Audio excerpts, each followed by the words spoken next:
Wahyu pasal 20, Kerajaan 1000 tahun. Lalu aku melihat seorang malaikat turun dari sorga memegang anak kunci jurang maut dan satu rantai besar di tangannya. Ia menangkap naga, si ular tua itu, yaitu iblis dan Satan, dan ia mengikatnya 1000 tahun lamanya, lalu melemparkannya ke dalam jurang maut dan menutup jurang maut itu dan memeteraikannya di atasnya, supaya ia jangan lagi menyesatkan bangsa-bangsa, sebelum berakhir masa 1000 tahun itu. Kemudian daripada itu ia akan dilepaskan untuk sedikit waktu lamanya. Lalu aku melihat tahta-tahta dan orang-orang yang duduk di atasnya. Kepada mereka diserahkan kuasa untuk menghakimi. Aku juga melihat jiwa-jiwa mereka yang telah dipenggal kepalanya karena kesaksian tentang Yesus dan karena firman Allah, yang tidak menyembah binatang itu dan patungnya, dan juga tidak menerima tandanya pada dahi dan tangan mereka. Dan mereka hidup kembali dan memerintah sebagai raja bersama-sama dengan Kristus untuk masa 1000 tahun. Tetapi orang-orang mati yang lain tidak bangkit sebelum berakhir masa yang 1000 tahun itu.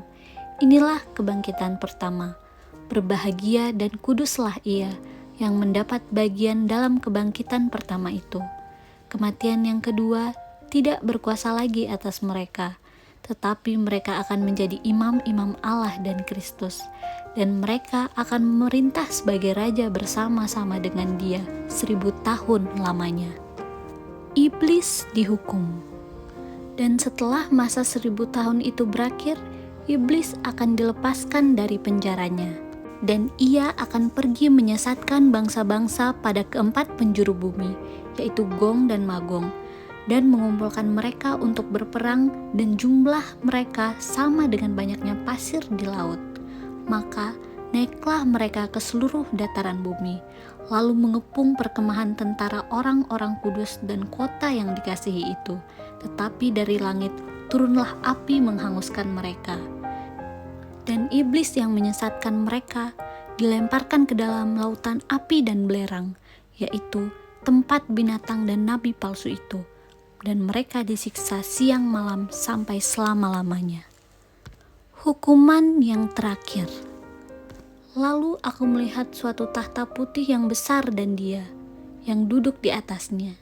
Dari hadapannya lenyaplah bumi dan langit, dan tidak ditemukan lagi tempatnya. Dan aku melihat orang-orang mati, besar dan kecil, berdiri di depan tahta itu.